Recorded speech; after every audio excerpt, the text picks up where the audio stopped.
Orang yang Nah, tergantung di kasur itu orang-orang terkutuk. Ada. Iya, udah. Berarti saya terkutuk ya. Oh, Mikir, Ini akibat itu, apa? itu, tolong jelaskan ke saya. Itu ayatnya aneh. Sudah, Ya, aku gua jawab jelaskan, aku aja. jawab ya. Sofi. Orang Kristen kalau ditanya itu jawabannya gampang. Anda buka Galatia 3 ayat 13, baca. Galatia 3 ayat 13 dan 2 Korintus 5 ayat 21. Baca. No, baca no.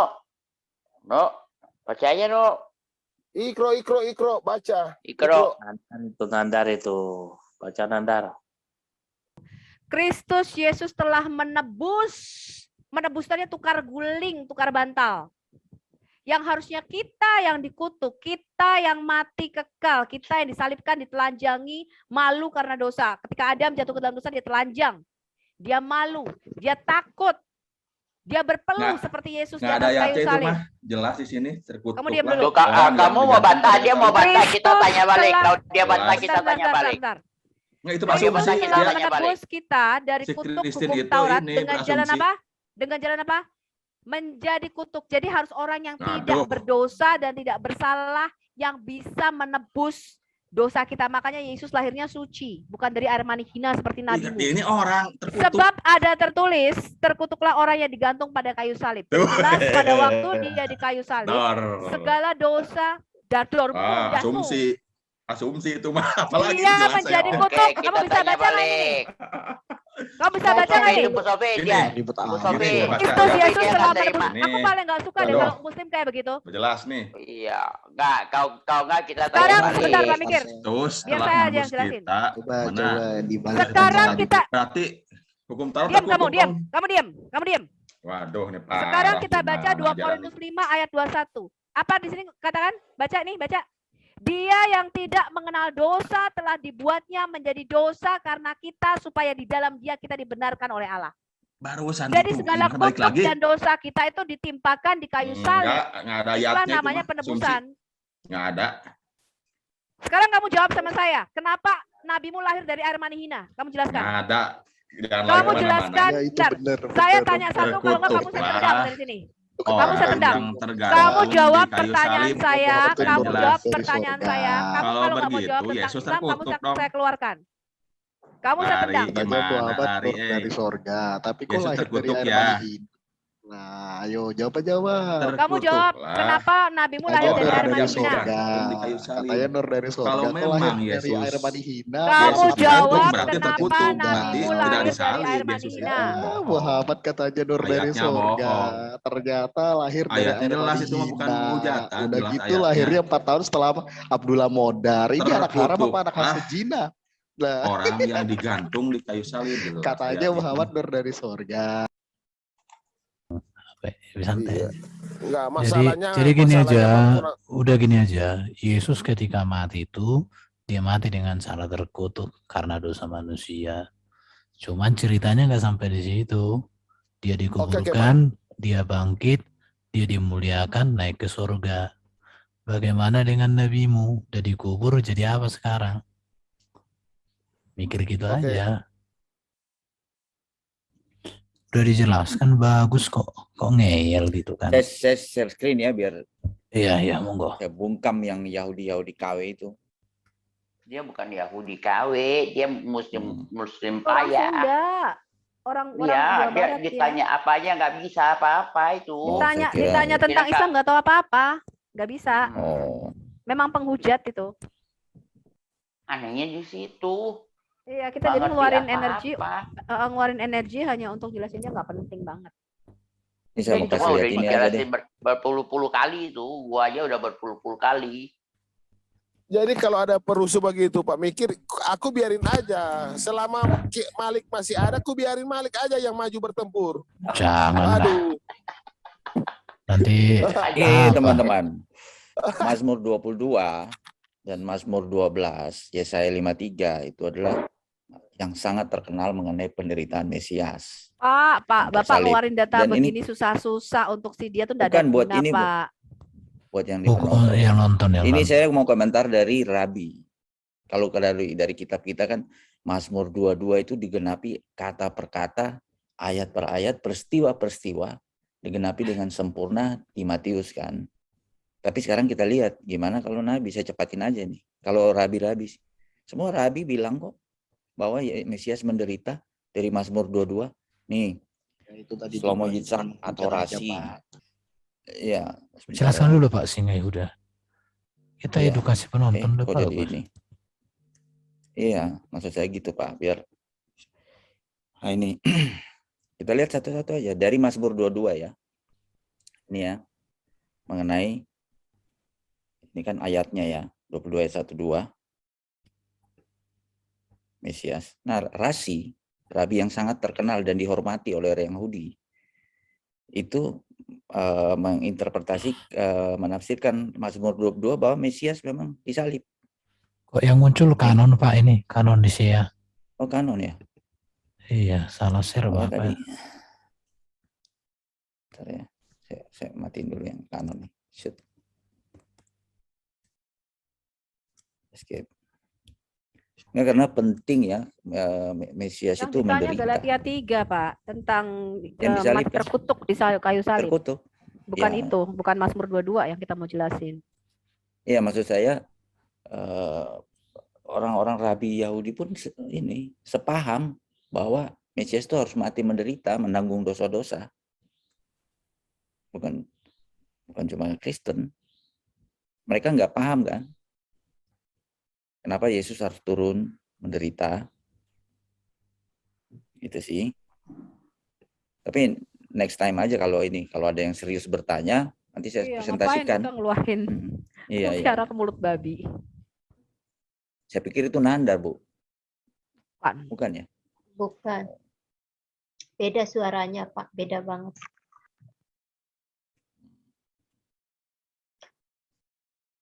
Iya. Dia memang datang ke sini buat mengacau doang sih kalau yang saya lihat. Karena satu ayat itu udah selesai kok. Ayat yang dia bawa itu juga udah menjawab. Iya, ini Galatia 3 aja kalau kita baca ini sudah jelas ini seluruhnya. Tapi dia kan tetap memframing, ya. Memang dikatakan terkutuklah orang yang digantung di atas kayu salib. Maka dikatakan Yesus Kristus itu menjadi kutuk, dia menanggung kutuk dosa kita. Ini lihat ini. Dan kitab suci yang sebelumnya mengetahui bahwa Allah membenarkan orang-orang bukan Yahudi oleh karena iman, telah terlebih dahulu memberitakan Injil kepada Abraham. Ini loh tadi perjanjian sunat. Jadi Injil itu diberikan atau kabar baik diberikan kepada Abraham, dikatakan olehmu segala bangsa akan diberkati. Jadi Injil itu bukan surah 19 ayat 30 ya. Kitab yang diberikan kepada Nabi Isa ketika Nabi Isa masih nenen. Itu bukan Injil. Ya, Injil itu sudah diberitakan oleh para nabi-nabi dari sejak zaman Musa sampai kepada Abraham. Lihat ini. Ini pengertian Alkitab, teman-teman ya. Jadi telah terlebih dahulu memberitakan Injil kepada Abraham. Apa itu Injil? Injil itu Yesus. Bahwa akan ada keturunan dari seorang wanita ini yang akan menjadi penebus dari kematian dan dosa. Dengan cara apa? Jadi mereka yang hidup dari iman, mereka lah yang diberkati bersama-sama dengan Abraham yang beriman itu. Karena semua orang yang hidup dari pekerjaan hukum Taurat berada di bawah kutuk. Sebab ada tertulis, terkutuklah orang yang tidak setia melakukan segala sesuatu yang tertulis dalam kitab hukum Taurat itu. Jadi semua kita ini sudah berada di bawah kutuk karena kita melanggar hukum Taurat. Dan bahwa tidak ada orang yang dibenarkan di hadapan Allah karena melakukan hukum Taurat adalah jelas. Ya, karena di dalam Alkitab tertulis apa? Orang yang benar akan hidup oleh iman. The just shall live by faith. Tetapi dasar hukum Taurat bukan iman, melainkan siapa yang melakukannya akan hidup karenanya. Dan ayat 13 ini dikatakan apa? Kristus telah menebus kita dari kutuk hukum Taurat dengan jalan menjadi kutuk karena kita, sebab ada tertulis terkutuklah orang yang digantung pada kayu salib. Itu namanya penebusan. Dan Yesus Kristus telah membuat ini supaya di dalam dia lewat Goel atau lewat sang Injil ini berkat Abraham sampai kepada bangsa-bangsa lain. Sehingga oleh iman kita menerima roh yang telah dijanjikan. Itu jelas kok di sini. Ya, jadi ini adalah memang penghujat-penghujat Muslim. Tapi kalau kalian orang Muslim yang sungguh-sungguh hatinya murni, memang mau cari kebenaran, baca aja perikopnya, Anda bisa tahu kok, Anda bisa jelas, ya. Iya. Bu Sofi, tadi surah Yunus sampai mana? Lupa saya seru tadi. Aduh, lanjut. Di dalam seluruh surah Yunus 109 ayat, hanya satu ayat 98 yang bicara tentang Yunus, yang lainnya nggak ada. Makanya kitab Mafsal mengatakan jawablah orang bodoh jawablah orang bodoh sesuai dengan kebodohannya gitu. Tuh, kenapa? Dia bertanya itu dia tidak mau cari kebenaran. Iya. Makanya Pak Mikir tadi itu jawabnya pas itu sebenarnya. Sembarangan aja. Jadi bagaimana jawablah gimana Pak tadi Pak jawablah orang bodoh gimana Pak jawaban kepada Jawab orang bebal menurut kebodohannya sendiri. Sudah. Dari kebebalannya dia tidak menganggap diri bijak. Nah, makanya sudah kau majulah Mali, kalau ada pengacau kau hebat juga. Udah lanjut aja surah Yunus itu bagus itu surah Yunus. Kapal dilobangin itu lanjut. Goblok siapa ya kayaknya itu ya. Masa kapal dilobangin? Habis dong hartanya. Tenggelam dong orangnya. Aduh, gua nggak sangka ada nabi yang bego kayak begitu. Saya feeling kalau di depan Pak Mikir sudah kena tampar dia itu. Udah matanya pasti udah tercabut itu. Tercabut mata kanannya itu ditampar Pak Mikir. Pasti dia ngelapor lagi dia sama Musa. Pak Singa Yehuda itu susah-susah amat ngasih ayat-ayat. Jelasin udah pemanjang melebar Mazmur 22 ke si Su'aib tadi. Kasih aja ini loh surah 68 ayat 6. Udah kasih satu ayat itu aja. Itu bukan swab itu, Bu. Bukan swab. Kalau ada orang kayak gitu kasih, nggak usah kita jelasin panjang lebar, Pak. Eman-eman share screen-mu. Kasih nih satu ayat nih, surah 68 ayat 6. Siapa di antara kamu yang gila? Gitu aja udah.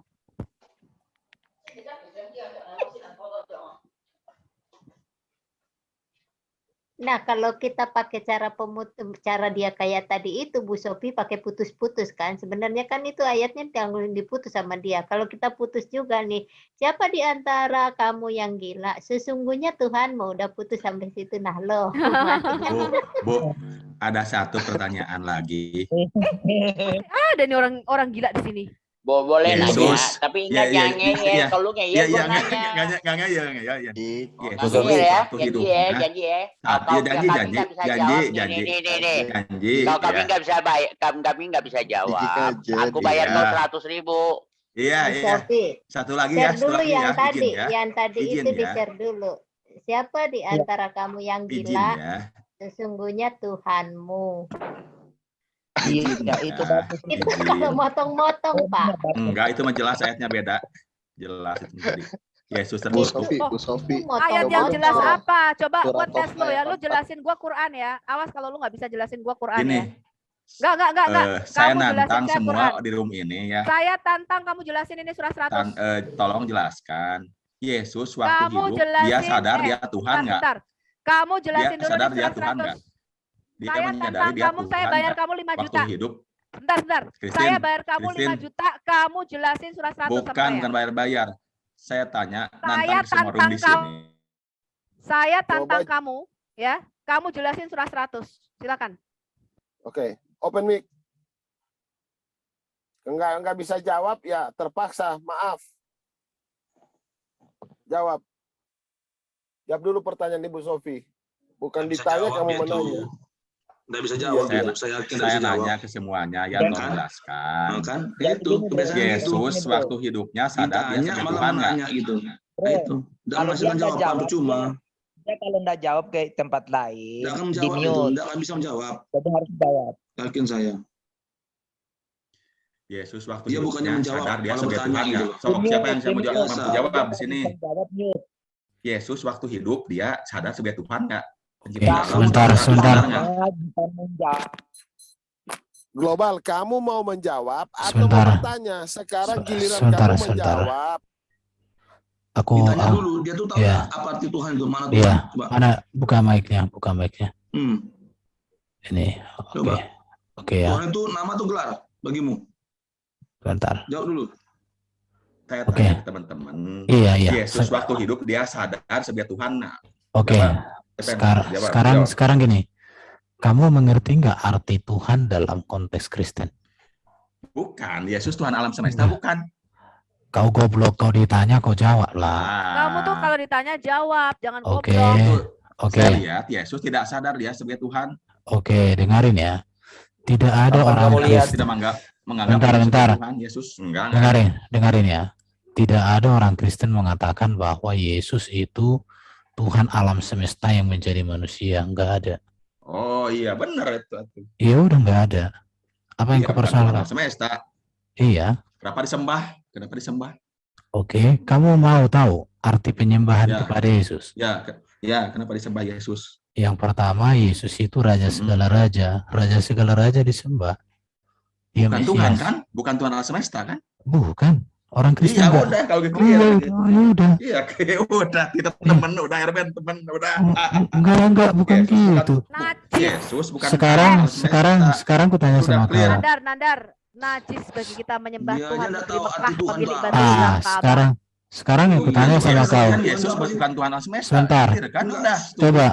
Coba sekarang. Yesus cuma seorang nabi, utusan Tuhan. Oke, sekarang kamu bilang kan dia seorang nabi. Bentar. Saya tanya, Yesus nabi yang tak berdosa. Yesus nabi yang mengalahkan kematian. Yesus nabi yang sudah naik ke surga menyediakan tempat. Yesus nabi yang datang di hari zaman. Sekarang saya tanya sama kau, ada nggak nabi yang lebih tinggi dari kriteria itu? Saya lihat ya di Bible ada Yesus berdosa, punya dosa. Yang saya tanya, saya tanya sama kau. Tadi kan Bukan. Yesus tidak berdosa. Yesus banyak. Saya tanya sama kamu, ada nggak nabi yang memiliki kriteria seperti Yesus tadi? Jawab. Jangan kau buat pertanyaan. Silakan. Yesus punya dosa. Enggak. Manusia, Yesus punya dosa. Kamu jawab dulu. Silakan jawab. Ini ada enggak tergoblok di dunia ini? Ada ilmunya itu. Oke. Sama dengan Allahnya. Sebentar. Sekarang peringatan terakhir. Bisa saya jelaskan nggak? Enggak. Jawab. Siapa nabi yang memenuhi kriteria seperti itu? Coba sebutkan siapa. Semua nabi punya dosa karena manusia. Yesus kau goblok. Kau goblok. Goblok apa? Yesus itu ada ayatnya. Di mana? Oke. Sebentar. Oke. Di mana? Yesus punya dosa Yesus. Oke, di mana? Kita Yes. Ada ayatnya di Bible tuh Yesus. Di mana? Oh, aduh. Buka ayatnya. Oke, mana? Yesus nyuruh. Di mana ayatnya? Oke, mana? Ada ayatnya. Di mana? Di mana ayatnya Yesus menyuruh mencuri keledai? Kalau enggak ada itu dibahas banyak. Mana? Kamu sudah melakukan penipuan. Ada sob. Sebentar. Kamu akan saya tuntut ya. Mengobrak-abrik pedagang di bait suci kan dosa juga. Kamu kasih nomormu, kamu kasih alamatmu. Ya. Jangan cuma bisa ngakak aja kamu muslim. Oke. Di mute ya. Oke, di mana itu Pak apa ayatnya? Erben jadi jelas. Sebentar, di mute. Biar kita di mute. Mute permanen. Oke, kita cari ya. Keledai. Jadi nggak apa-apa kita bimbing dia ini baik-baik. Kita akan buktikan bahwa dia ini memang manusia hantu belau. Dia penyembah hantu, kata Dang Debater penyembah Hubal. Dia pikir Yesus itu. Oke. Dia pikir Yesus pencuri. Matius 21. Oke, Matius. Dia pikir Yesus itu pernah sebentar melakukan dulu. perampasan dan perampokan. Bro, Billy. Jangan, fokus saja kita jelaskan dulu. Iya, jelaskan. Matius 21 ayat 2. Iya. Untung kau ada Erben. Ketika Yesus dan murid-muridnya telah dekat Yerusalem dan tiba di Betfage yang terletak di Bukit Zaitun, Yesus menyuruh 2 orang muridnya dengan pesan, "Pergilah ke kampung yang di depanmu itu, dan di situ kamu akan menemukan seekor keledai betina tertambat dan anaknya ada dekatnya. Lepaskanlah keledai itu dan bawalah keduanya kepadaku. Dan jikalau ada orang menegur kamu, katakanlah, Tuhan memerlukannya, ia akan segera mengambilnya." Mengembalikannya. Iya. Di mana dia mencuri? Ia akan mengembalikan. Jika ada orang yang menegur kamu, katakanlah. Hal itu terjadi supaya genaplah firman yang disampaikan oleh Nabi.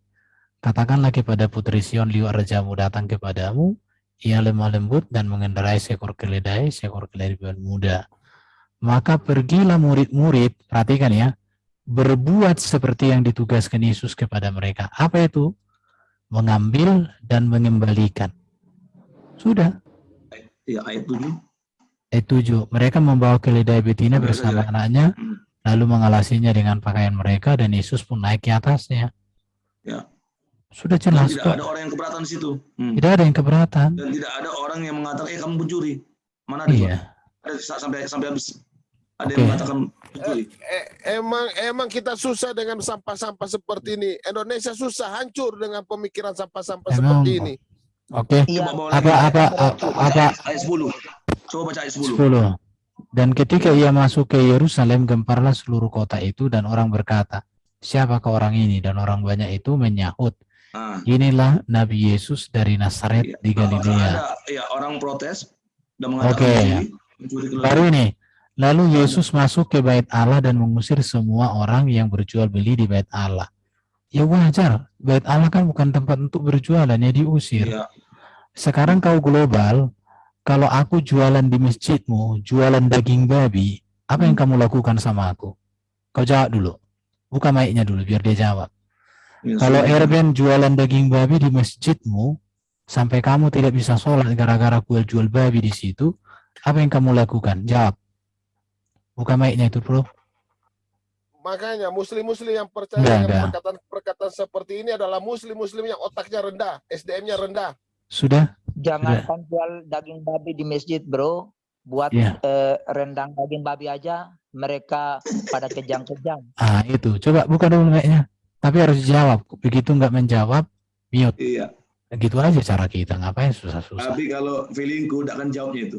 Oke, silakan jawab. Silakan jawab. Ya, sekarang ya. Bagaimana kalau saya Iya. Bagaimana kalau saya jualan daging babi di masjidmu? Apa yang kamu lakukan sama saya? Yang akan saya lakukan ke kamu, saya bilangin, Bang, jangan, tolong ini tempat beribadah, jangan jualan di sini. Oh, itu ngamuk-ngamuk di sana. Munafik. Teman-teman, anjing yang masuk di masjid Sebentar. dibunuh. Ada kasus anjing Sebentar. masuk di masjid aja dibunuh. Sebentar. Kau. Kemarin itu saya di belakang rumah saya ada orang titip anjing menggonggong. Lingkungan protes loh. Kenapa? Karena gonggongan anjing itu menghalangi, takut malaikat masuk katanya. Nanti kalau sholat menggonggong anjing, malaikat tak datang. Jadi ini orang munafik. Memang kau diajari untuk bertakiyah. Agama apa? Kau beragama itu beragama takiyah kau. Kalau nggak takiyah, nggak tegak kau. Kolok-kolok kau. Dasar nggak war-war. Iya, heran orang kayak gini. Tapi teman-teman Pak Erben, kemarin tuh waktu diskusi di channel Pak Erben sama Farhan. Iya.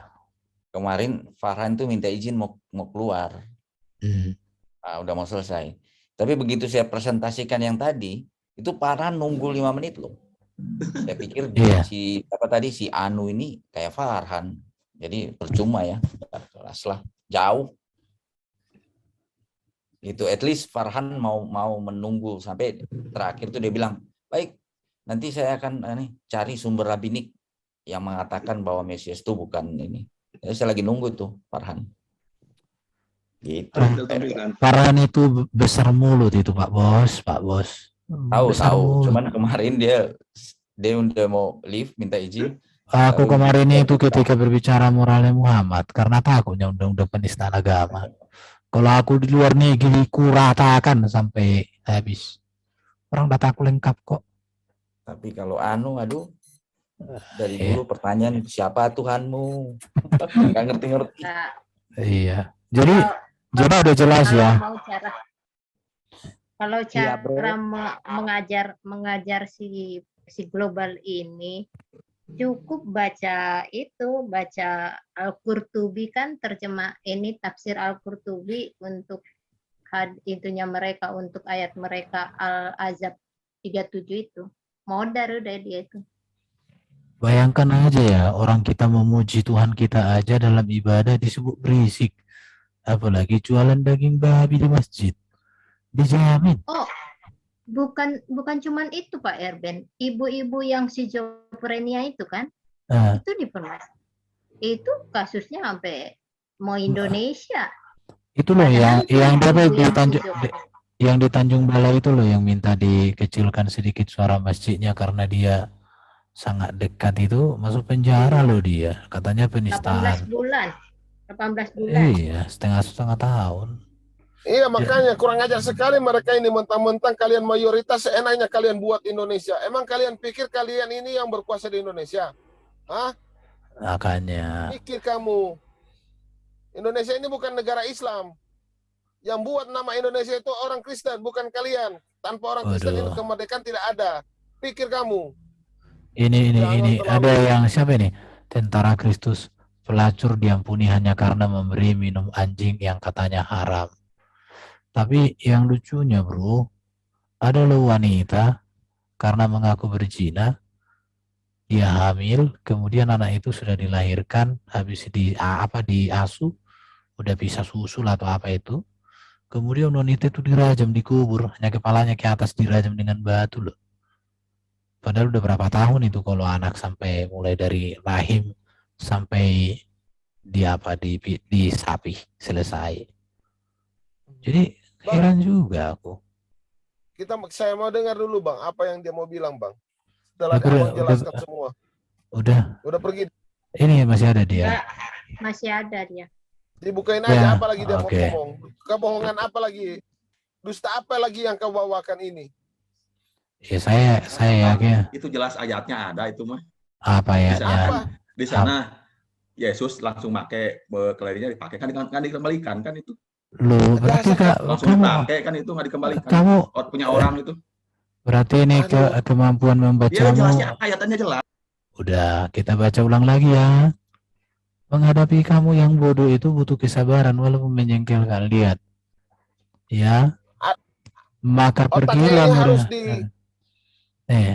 Tuhan memerlukannya. Ia akan segera mengembalikan. Artinya bahwa keledai itu hanya dipakai untuk menggenapi firman Tuhan, bahwa seorang raja damai itu memang datang bawa naik keledai. Kalau naik kuda itu perang, naik keledai itu damai. Itu konteks budaya Yahudi. Iya. Kalau itu lah, kalau naik onta itu gimana lah? Kalau naik onta itu itu bro. Bukan kalau naik onta itu bro. Gini, kalau naik onta itu supaya gini kan, naik onta itu kan, bentar. Naik onta itu kan biasanya kan jalan di padang gurun. Di padang gurun itu kan air susah. Jadi unta itu bisa simpan air, plus air yang dibuangnya itu diminum. Itunya itu bro. Jadi kemungkinan Pak Mikir. Mana Pak Mikir? Kemungkinan kalau onta ini kalau mobil kayaknya mesin diesel, artinya berasap, jadi nggak boleh masuk kota. Jadi kalau di dalam kota nggak boleh pakai onta, kan nanti berasap. Tapi bro, begini bro, sebentar. Pak Erben sebentar dulu ya. Itu onta itu adalah produk setan bro. Kamu harus tahu itu ya. Nah, kalau kambing itu halal, Bo. Halal. Kalau nggak percaya cari itu. Makanya sholat harus kambing, tidak boleh kambing onta. Ini udah jelas ya bahwa Yesus ngomong Tuhan memerlukannya, ia akan segera mengembalikan. Dan tujuannya apa? Untuk menggenapi. Maka pergilah murid-murid berbuat seperti yang ditugaskan Yesus kepada mereka. Apa yang ditugaskan? Mengambil dan mengembalikan, itu tugas murid-muridnya. Udah selesai. Kalau masalah ini, Yesus marah di bait Allah, hal yang wajar. Saya aja ke rumah saya orang datang, kalau dibawa ibaratnya tuh Allah Akbar katanya di rumah saya, mohon maaf kau keluar, gitu aja. Jadi begini Bang, kebodohan mereka Bang, mereka ngomong begini, Yesus mengambil jari dan menusuk pantat keledai. Itu yang selalu mereka teriak-teriakan di sosial media di mana semua. Nah, itu berarti itu adalah Injil yang dibenarkan oleh mereka, yang selalu mereka sebutkan, Injil yang benar. Itu kan otak mereka begitu. Itulah Injil mereka yang mereka anggap benar. Udah. Kalau nggak benar gimana mereka ambil? Aduh, memang dasar manusia-manusia ini. Ayat itu bro, itu ditulis oleh seorang netizen, seorang apologet di FB di tahun 2016. Jadi dia itu menulis, dia edit, kemudian dia tulis, lalu dia beritahu teman-teman sebarkan ini pasti menghebohkan kekristenan. Itu ada itu. Itu jadi yang buat itu orang Islam, namanya itu Ruben. Ya, Ruben. Nama asli Ruben Bikcu. Itu. Ya makanya aku bilang mereka ini kan SDM-nya rendah. Jadi seperti yang begini mereka nggak mengerti. Baru orang-orang yang seperti ini menyebarkan. Makanya seluruh umat itu percaya. Karena kenapa? Karena hikmat dan akal budi mereka atas menolak Yesus Kristus telah diangkat. Mereka nggak punya hikmat. Makanya kita tinggal di negara yang tak berhikmat tidak akan pernah maju. Itulah kita. Itu fakta. Dan dia ini kan bernarasi mengatakan bahwa Yesus mencuri. Ini sebenarnya ini dari mualaf siapa tuh yang orang Cina itu yang punya apa mualaf channel itu ya itu. HMC. HMC ya. Itu goblok itu orang. Lain kali jawabnya begini. Siapa lagi yang cari keledainya yang hilang? Tanya aja siapa itu? Ada nggak? Gitu aja balikin aja. Bodoh lawan bodoh aja. Mana ada di Alkitab itu yang nanya keledai saya mana. Suruh dia nyari dulu lah. Kalau pedang Sukri, pedang apa itu? Pedang apa yang namanya Sukifri atau apa? Itu kan hasil rampasan, hasil rampokan. Kenapa nggak mereka angkat-angkat? Itu dalam hadis jelas dikatakan pedang itu pedang rampasan. Lebih baik dicuri daripada rampasan. Ngeri. Mana lebih tinggi dalam pidana? Mencuri atau merampok? Mana lebih tinggi? Merampas adalah merampok. Lebih tinggi. Lebih baik mencuri daripada merampok. Ya, mencuri. Ya, betul. Kenapa kalian nggak pernah teriak-teriak? Itu pedang itu loh. Kalian ini otak di mana? Hasil rampasan itu bagi-bagi sama Allah pula. Halal ya, halal. Pantas halal. Karena dibagi-bagi sama Allah. Berbagi hasil rampasan dengan Allah katanya.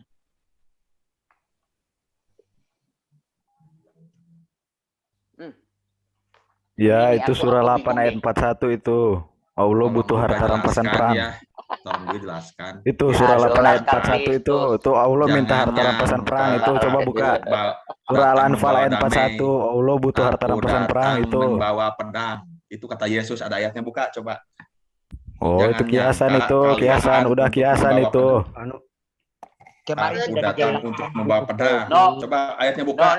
Itu kiasan. Iya, buka ayatnya. Buka. Ya, itu kiasan maksudnya. Kita diskusi, ayo. Sebentar. Ayo. Tahu nggak ini tentang istri gala? Lu masuk sarang harimau. Coba jelaskan. Ini sarang harimau, Lu jangan ini. Kalau di bawa aja masih kalah di sini, Pak. Aku datang bukan membawa damai, tetapi aku datang membawa pedang. Itu coba ayatnya buka tuh ada. Buka ayatnya. Kalau Yesus coba pedang terus buka dong, teman-teman, buka, kita bahas. Ada nggak kepalanya yang dipenggal sama Yesus? Ayo itu jangan nyangka boleh nanya datang membawa damai. Membawa apa? Membawa otak lo yang nggak nyampe. Jangan bentar. Aku datang untuk membawa damai di atas bumi. Aku datang bukan untuk membawa damai, melainkan pedang. Bayangkan apa? Oke, Bang Erben, silakan jelaskan, Bro Erben. Oke, jadi di sini kemampuan otak menganalisa kalimat dibutuhkan. Kenapa? Karena Yesus ini kan seorang rabi, bahasanya itu bahasa seorang rabi, bukan bahasa seorang buta huruf. Jadi memang di sini butuh IQ. Rabi itu kan sekolah tertinggi Yahudi toh. Oke, kita baca mulai dari sini ya. Sebab itu janganlah kamu takut, karena kamu lebih berharga daripada banyak burung pipit. Setiap orang yang mengakui aku di depan manusia, aku juga mengakuinya di depan Bapakku yang di surga. Tetapi barang siapa menyangkal aku di depan manusia, aku juga akan menyangkalnya di depan Bapakku yang di surga. Jangan kamu menyangka bahwa aku datang untuk membawa damai di atas bumi. Aku datang bukan untuk membawa damai, melainkan pedang. Sebab, perhatikan, mengapa Yesus mengatakan dia datang bawa pedang? Sebab, ini satu kalimat panjang.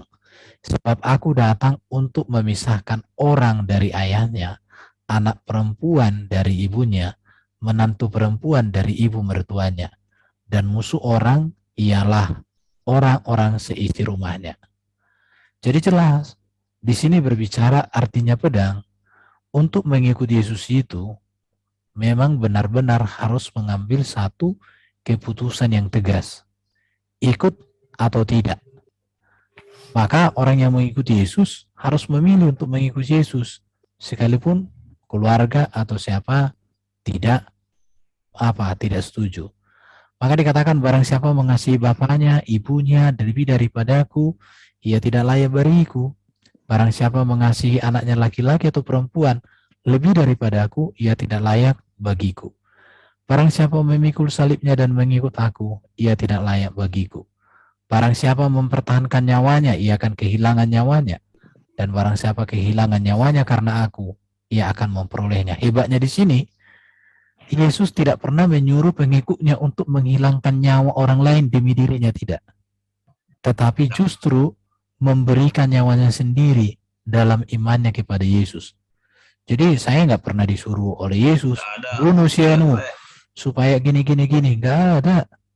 Oke. Tidak ada kepala yang dipenggal ya oleh Yesus ya, oleh Tuhan Yesus ya. Jangankan oleh Yesus, murid-murid Yesus nggak pernah menggal kepala orang. Iya. Bahkan ketika Rasul Petrus memotong telinga, itu kan Yesus marah. Iya, marah. Kembalikan lagi telinga itu. Malah murid-muridnya dipenggal sama orang. Iya, justru murid-muridnya dipenggal, dianiaya oleh orang lain. Jadi artinya gini ya, saya menyadari bahwa saudara kita ini mungkin terlalu banyak belajar dari yang buta huruf.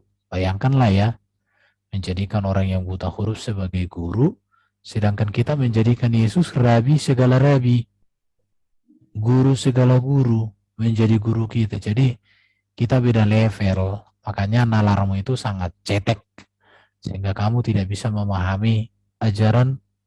Bagaimana lah, nggak lulus TK, menilai ajaran profesor doktor, gurunya profesor doktor. Aku kan heran kalau kayak gitu. Oke, saya pikir sudah selesai. Udah jelas atau ada menegaskan? Yang itu, yang resen, coba yang resen. Siapa yang resen? Coba dulu. Oh, silakan Pawang Ular Beludak. Buka.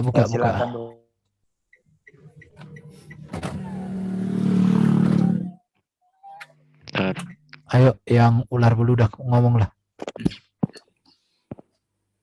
Ya, shalom semuanya. Iya. Ya, kalau saya sih gini aja. Kalau si Muslim ngerasa kita punya paling benar, suruh channel Muslim baca bareng-bareng artinya Quran dari pertama sampai akhir. Gitu. Oh iya ya. Jadi bacain aja, lihat aja yang kesurupan. Tapi iya, kalau dibaca bahasa Arab nggak ngerti juga, berbahasa Indonesianya. Iya, bacain aja dulu. Iya, berani nggak? Berani nggak Slim? Gitu. Jangan atau gini aja, izinkan kami baca Quranmu itu selesai terus tiap hari. Ya. Dan paling gampang begitu. Kita lihat yang kesurupan siapa? Orang Islam sendiri apa kita? Atau kita jadi mualaf? Gampang kan? Kalau Quran paling benar, berani nggak? Gitu, jangan cuma keluar-keluar kayak HMC lah, Juma lah. Ini dia katakan kan, ini dia ketik ini, Yesus Nabi ada ayatnya. Saya punya datanya Yesus Nabi. Cuman itu tadi, Yesus Nabi yang tak berdosa. Kau tuduh tadi Yesus berdosa, data-datanya sudah kita buktikan bahwa kau tak mengerti. Sama inilah. Iya. Nabi bangkit. Iya, Nabi yang bangkit dari kematian dimuliakan naik ke surga. Nabi mana yang Meskipun dia bilang nabi, kita nggak pernah takut dibacain Injil kita dari depan sampai akhir. Quran, lu kenapa takut? Tapi Yesus tidak pernah mengatakan dirinya Tuhan. Ada kok Yohanes 17 ayat 13 dan 13. Ini saya tunjukin. Sebentar ya, nanti lanjut ke Bro ya. Karena chatnya itu harus kita jawab ini. Kau baca. Oke, ayat 13 ayat 13. Ini ada Yesus ngaku. Kamu menyebut aku guru dan Tuhan. Katamu itu tepat. Sebab memang akulah guru dan Tuhan. Udah ini. Aku yang adalah Tuhan dan gurumu. Di sini berapa? 2 kali dikatakan Yesus, akulah guru dan Tuhan. Oke, saya pikir sudah terjawab. Katanya salah terjemahan gitu lah. Ya udah. Ya kata Tuhan itu semua dari kata kurios, nggak masalah. Nggak masalah itu kan. Itu kan Tuhan itu kan Rab ya. Iya. Kalau bahasa sama. Iya. Ya, Tuhan dengan Tuhan itu sama artinya. Iya. Hanya karena perkembangan bahasa Indonesia saja dibedakan. Tapi sebenarnya bahasa Indonesia itu awalnya Tuhan. Ini. Kita kasih data aja. Jadi orang-orang kayak gini nggak usah ngomong, dia biarin aja, chat kau sampai puas, sampai mentok kepala kau. Nih lihat ini. Bahkan kalau dibaca nanti sejarahnya, kata Tuhan ini dibukukan pertama kali oleh gereja loh, ensiklopedia gereja. Baru Alkitab itu sudah diterjemahkan 1974. Sedangkan KBBI itu baru pertama kali muncul 1983, disempurnakan 1986. Jadi penerjemah Alkitab ini tidak mengacu kepada KBBI. KBBI-nya belum ada. Berarti kalau kita counter, yaitu di dalam Al-Qasas 30, di situ sesungguhnya aku adalah Allah, Tuhan semesta alam. Tuhan atau Tuhan? Itu gimana? Di dalam Quran dia kok Yusuf kok disebut ke Rob kok. Muhammad aja Rob kok. Ya Robbi, kan itu Muhammad itu. Firaun juga disebut Allah. Iya, Firaun juga. Jadi gini, teman-teman muslim ini terlalu banyak belajar dari yang tidak tahu baca. Itu aja persoalannya. Wih, banyak yang angkat tangan ya? Silakan siapa? Boleh lanjut? Coba. Karena aja gilir. Enggak, saya boleh lanjut? Ya boleh. Habis itu lanjut. Di nanti. Ya gitu. Saya cuma nantang yang ngaku-ngaku ke kitabnya dari Allah sendiri. Kita lihat di Indonesia yang murtad berapa banyak, yang mualaf berapa banyak. Gampang kan? Jangan dibacain aja, nggak usah diartiin, dibacain. Katanya Qur'annya udah sempurna. Penyempurna umul kitab. Penjaring semua peraturan. Bacain aja. Gitu, jangan ketakutan. Jangan cuman bisa ngomong tapi nggak berani buktiin, ngafalin mau ngapain kalau kagak ngerti artinya. Gitu. Lagian udah diartiin ke Indonesia, kenapa masih takut dibacain juga? Ketakutan. Beraninya ngapain? Keroyokan. Ya udah begitu aja dah. Oke. Thank you. Lanjut Aladin.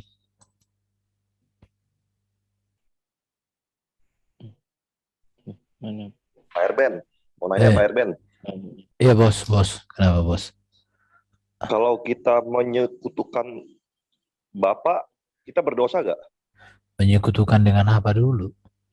Bapak dengan yang lain. Kalau dengan menyekutukan kayak gimana dulu sih menyekutukan?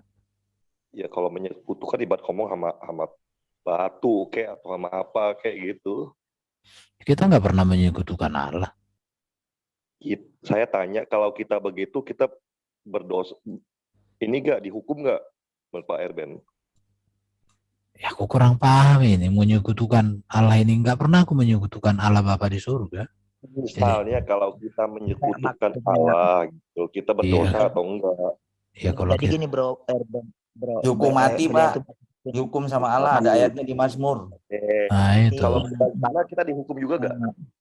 Kan dibilang jangan engkau membuat bagimu patung yang menyerupai apapun juga, baik di atas, di langit dan seterusnya dan seterusnya, karena Allah memandang itu bersalah gitu. Jangan sujud menyembah ya. Ya, kalau kita zina, kita dihukum juga enggak? Kalau kita berzina, kita dihukum juga kan? Ya dihukum lah, dosa kan dihukum. Bisa bukan saya Quran IS 25 ayat 68 enggak, Erben? Apa? Quran 25. Sebentar, aku buka dulu kalau gitu. Aku bisa sadar. Quran. Aku yang baca ya. Ya. Aku suka baca itu loh. Oke ya. Kayaknya ayat favorit nih. Ada ayat favorit. Oke, Spiro. 25. Aku sekarang ini rajin baca Quran, lebih rajin dari Islam. Ayat berapa, Bos? Lu baca ini, pokoknya lu baca lu lucu deh, lucu deh. Ayat 8. 68. Aduh, telinga. Oke. Mana. Udah ini. Oh, yang mana nih nomor? Yang 8 dulu kan? 68 yang 8 kan? 68 naikin dikit ya. dong. Mana? Nih, oke, aku baca ya. Dan orang-orang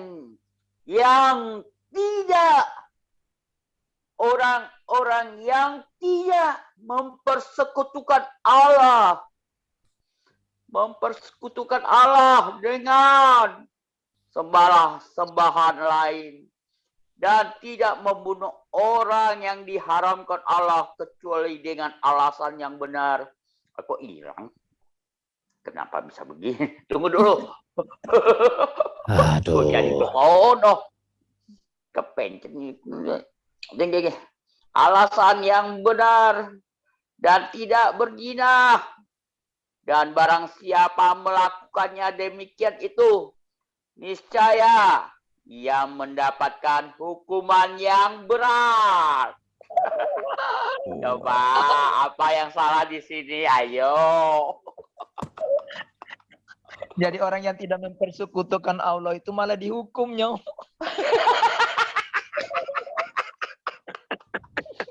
Yang tidak berzina malah dihukum.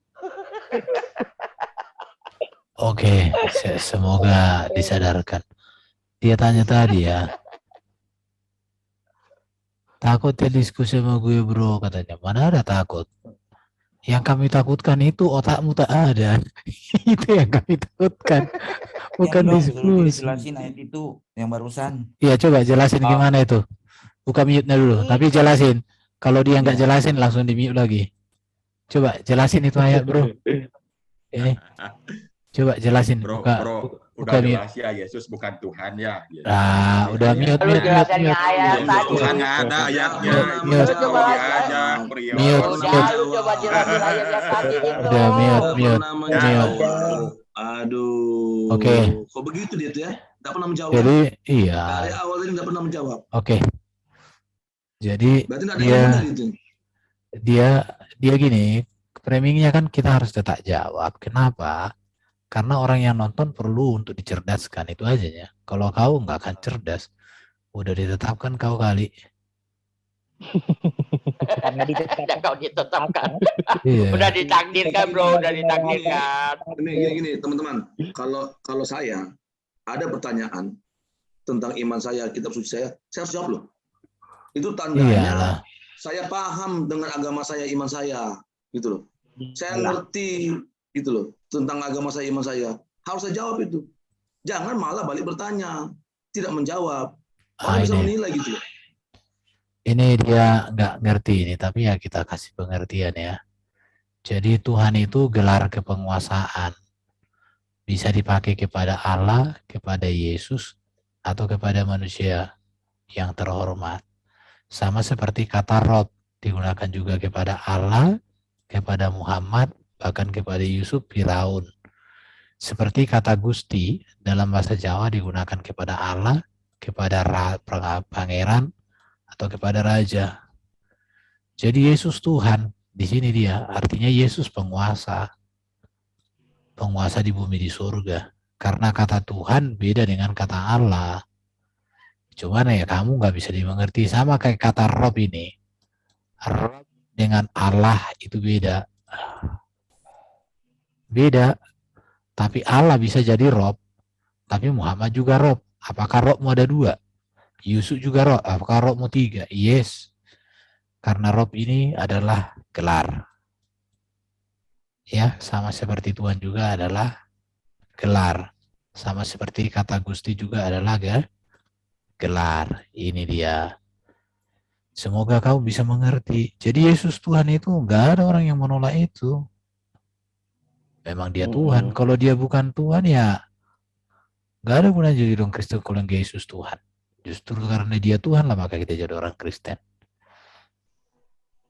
Oke, ada lagi yang diketik dia. Kita jawabin aja semua, nggak apa-apa. Coba kita kasih kesempatan terakhir sama dia, Le. Ya, tapi kesempatan jawab pertanyaan kita. Ya, aku penasaran dulu dia menjawab pertanyaan kita tadi. Aku terbelalak loh aku membaca ini dan dan orang-orang yang tidak mempersekutukan Allah dengan sembahan lain dan tidak membunuh orang yang diharamkan Allah kecuali dengan alasan benar dan tidak berzina. Barang siapa melakukan demikian itu, niscaya dia mendapat hukuman yang berat. Iya. Coba kasih dia jawab dulu terakhir kali ini. Dia paham nggak dengan kitab sucinya sendiri itu? Terus itu lah dibawanya tuh digadaikan lagi. Karena gini kan, orang-orang yang artinya gini kan, orang-orang yang mempersekutukan Allah sebenarnya kan, orang-orang yang membunuh, orang-orang yang berzina. Allah itu menyembah Yesus, itu mempersekutukan. Nah, kan dan jawab kan? Mana ilmu mana lo? Ya itu. Terus itu. Yang menyembah Allah itu siapa coba? Sebentar. Menyembahkan Allah. Sebentar. Itu coba tunjukkan dulu satu kata Yesus di dalam Quran. Yesus Tuhan, Yesus Isa bukan. Bukan. Ya udah, ganti itu atau kata ini. Gini. Ya, udah. Kalau gitu udah kata-kata dalam Islam jangan kalian pakai, kata Allah pakai. Itu kemarin libur masih dipakai lagi. Tunggu dulu, aslinya jangan dipakai dong. Tunggu dulu sebelum mengaku ngomong. Tunggu dulu sebelum mengaku Allah itu kata Islam itu tunggu dulu. Kita lihat dulu. Di kitab Anda aslinya nggak ada kan kok dipakai. Tunggu, aku mau nanya kata Islam itu sesudah ada Islam apa sebelum ada Islam? Islam artinya apa, bro? Nggak tahu. Ya udah, bro. Ini jadi gini ya. Pemikir logika aja dikit ya. Di kitab asli Anda ada kata Allah nggak? Ada kata Allah nggak ada? Kenapa di sini pakai dimaknai salah lagi? Gimana malu dong? Tunggu dulu, kata Allah itu sesudah Islam apa sebelum Islam? Bukan. Jangan pakai istilah agama kami dong ah. Kata Allah sebentar, kan itu untuk sembahan Tuhan kami itu mah. Enak aja. Bentar. Jadi gini ya. Dong, malu. Kan teos di sana kan? Kata siapa? Lanjutlah. Oke. Itu bahasa apa coba? Sebentar. Jadi gini ya. Jadi kamu namanya PT Global Perspective. Jadi artinya kau PT perusahaan orang. Jadi gini. Kata Allah itu bahasa Arab miliknya bangsa Arab. Bangsa Arab dalam catatan sejarah ada abad 9 sebelum Masehi yang disebut dengan suku Badui, nomaden, jalan-jalan. Dan itu sangat sesuai dengan Alkitab. Karena pada zaman Salomo, Raja Arab sudah memberikan upeti kepada Salomo. Pertanyaannya, apakah di zaman Salomo agama Islam sudah ada? Tentu tidak ada. Karena agama Islam baru ada di abad ke-7 setelah Muhammad menjadi Rasul. Rasulnya kalian. Jadi kata Allah itu sudah digunakan oleh orang Arab pagan, oleh orang Yahudi yang ada di Arab, dan oleh orang Nasrani, bahkan orang Kristen yang ada di Arab sebelum Muhammad lahir. Kenapa? Karena Siti Khadijah yang lebih tua dari Muhammad punya paman namanya siapa? Waraka bin Naufal. Dia seorang pendeta Nasrani Ebionit. Bahkan orang Kristen bertanya-tanya, bagaimana nabimu itu menikah dengan Khadijah, seorang Nestorian. Berarti jadi berkati di gereja Nestorian. Karena Islam belum ada icap kabul waktu itu. Karena karena nabimu itu kawin dulu dia baru jadi nabi. Nikah dulu dia baru jadi nabi. Bukan setelah nabi dia baru nikah. Itu sejarah. Tapi kau pasti takia. Karena kau memang diajar, ditakdirkan untuk takia di sini. Oke, ngerti? Jadi jangan kau klaim kata Allah milik Islam. Kau itu historis kau. Oke, yang lain. Kalau nggak percaya, tampilin aja Bukhari nomor 3. Berarti Khadijah itu sama Muhammad itu nikah secara Kristen bidat gitu kan? Ya, kemungkinan besar kemungkinan. Pakai arak dia, pakai arak pesta-pesta itu, ya. Kalau pakai arak itu.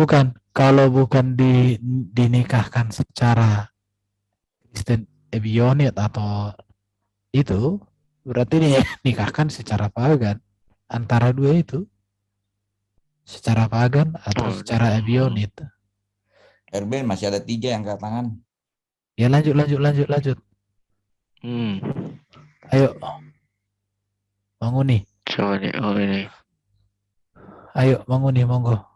Oke, selamat malam, shalom. Shalom. Saya juga, Shalom. Menanggapi bagaimana itu namanya, saya nggak tahu PT global.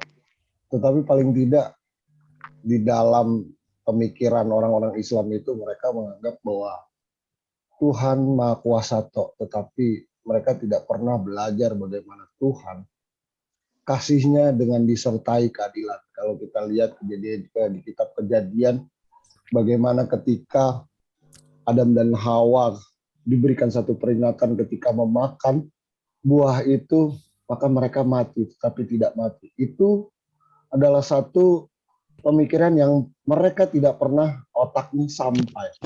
Mereka menganggap selalu bahwa kita adalah penyembah pagan yang menganggap bahwa Tuhan itu tidak bisa memberikan satu kasihnya dengan merendahkan diri yang ingin menyelamatkan kita manusia yang benar-benar Ia kasih. Ini yang tidak pernah disadari oleh pihak-pihak Muslim. Mereka menganggap ketika dosa itu sekali dicetek bisa hilang, tetapi ada satu pengorbanan Tuhan yang karena manusia dia harus berikan nyawanya. Inilah yang mereka tuh, saya pikir inilah ya pemahaman-pemahaman yang tidak mengerti artinya Tuhan itu mengasihi kita manusia yang jatuh di dalam dosa. Saya pikir itu aja, dan kehadiran Yesus di dalam dunia ini adalah representasi Allah itu juga mereka nggak akan sampai. Dan saya pikir boleh kita menebar, tetapi biarlah Roh Kudus yang bekerja di dalam hati dan pikiran mereka. Itu aja. Terima kasih. Lanjut.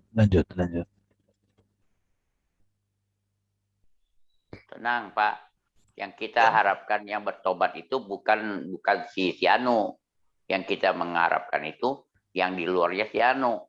Kalau si Anu kan udah dipantik mati tuh. Ya, Jadi kita tidak mengharapkan si Anu. Kalau si Anu bertobat, ya terima kasih Nu buat kamu. Aku berterima kasih pada Tuhan, tapi buat kamu. Ya bukan buat saya. Saya nggak dapat apa-apa Nu. Demi selamat kamu aja Nu. Ya, silakan Pak Christian. Ya, salam. Salam. Si Anu masih ada? Salam. Silakan Pak Christian. Ya, salam semua ya yang ada di rumah. Pak Erben, mohon izin. Monggo Pak, monggo. Iya, Pak Anunya masih ada ya? Halo. Masih dengar, dia. Enggak, sampaikan aja Pak. Dia enggak ada atau tidak ada, tetap aja sampaikan. Dia dengar di YouTube ya. Dengar YouTube. Karena dia memang bukan untuk mendengarkan dia, bukan dia fokus kita. Kalau dia bertanya kan tadi banyak pertanyaan dia yang sebetulnya mau coba memojokkan kita. Nah, saya juga mencoba mau bertanya juga dong. Bertanya balik maksudnya. Kenapa ya wahyu Allah kok namanya nama-nama binatang gitu. Nah, saya mau tanya sama dia, itu sapi betina itu maksudnya apa maksudnya? Kenapa ada di situ gitu loh. Fungsinya apa gitu kan? Iya kan? Nah, dia kan bertanya tadi ya mojok-mojok kan dia singgung-singgung tentang Tuhan Yesus kan. Sekarang kita tanya balik. Saya mau tanya balik begitu Pak. Suruh dia jelaskan. Ya kan?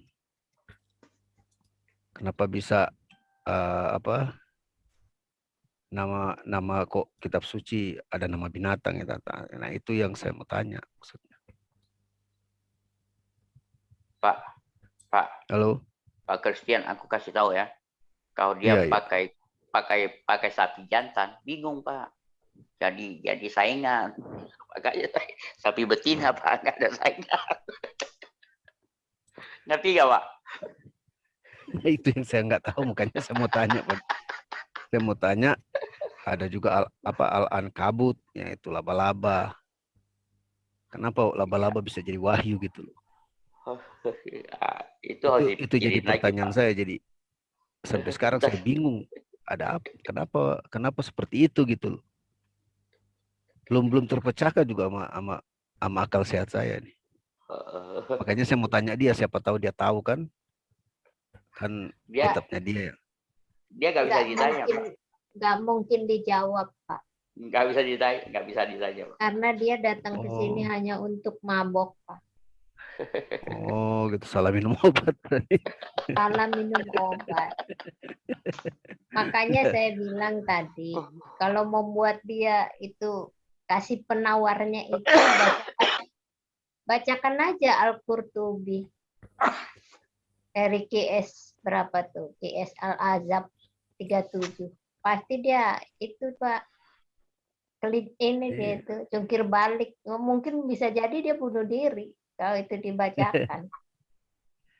Ya, tapi bagus lah Pak Erben menjawab dengan sabar ya. Dan menjawab yang serius gitu loh. Bukan walaupun dia pertanyaan dia itu kita tahu maksudnya pertanyaan dia itu kan arahnya kemana, hanya untuk penghujatan ya. Iya. Itu tapi Pak Erben menjawab secara profesional. Ya. Artinya tahu saya mah bodoh-bodoh dengan iya. Memang sebetulnya kalau di pertanyaan bodoh ya sebetulnya tadi siapa ada yang jawab tadi kan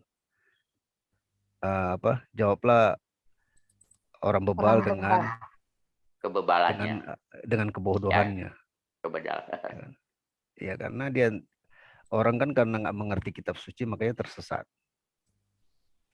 Tuhan Yesus sudah bilang kan di Matius berapa itu lupa saya. Kamu sesat sebab kamu tidak mengerti kitab suci dan kuasa Allah.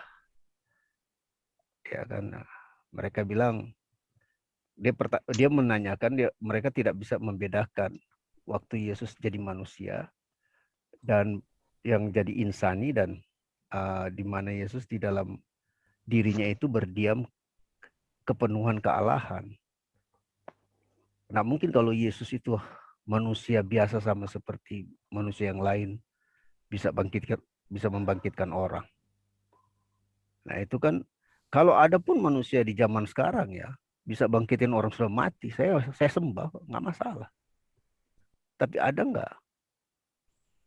Nah, cuma Yesus yang bisa. Bahkan menurut kitab suci mereka juga buat tanah dari tanah liat, ya kan? Di apa dengan tangan ditiup jadi burung. Tanah liat menurut mereka. Ya. Iya kan? Iya. Nah, walaupun itu mujizat kita nggak masukin karena memang itu kan tidak masuk dari di kanon karena tidak akurat. Maksudnya berarti tidak masuk di dalam Alkitab, berarti ditolak kan.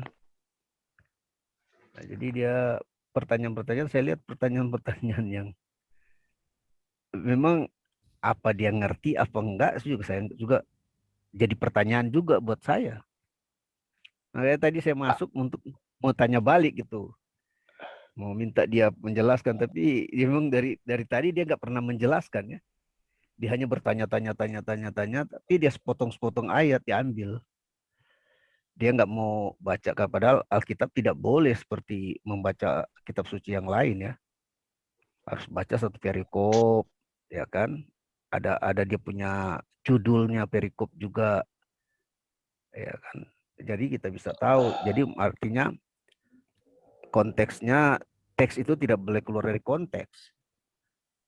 Jadi kalau udah keluar dari konteks ya bisa ditafsir liar gitu kan. Jadi salah menafsirkan. Nah, itu yang mereka saya lihat nggak memahami itu, sehingga mereka hanya baca cuma mencari-cari kesalahan. Tujuannya bukan mau cari kebenaran. Hanya mencari-cari, oh coba kasih ini biar artinya mau menggoncangkan iman. Padahal kita cuma ketawa, kita bagaimana kita mau goncang. Wong Alkitab itu dari sudah ribuan berabad-abad itu kan, ribuan abad apa? Enggak ribuan abad, enggak ribuan berabad-abad. Iya, puluhan ya, sudah berabad-abad ya kan. Kalau lihat dari perjanjian lama kan seribuan ya, tahun. Puluhan ya. abad. Ya, 3.000 tahun. Artinya dari zaman dulu sampai sekarang kan dikritik, tapi kan karena kebenaran tetap akan keluar sebagai kebenaran. Mau kritik kayak apapun, mau dijungkir balik apa, tetap dia akan namanya kebenaran, pasti dia akan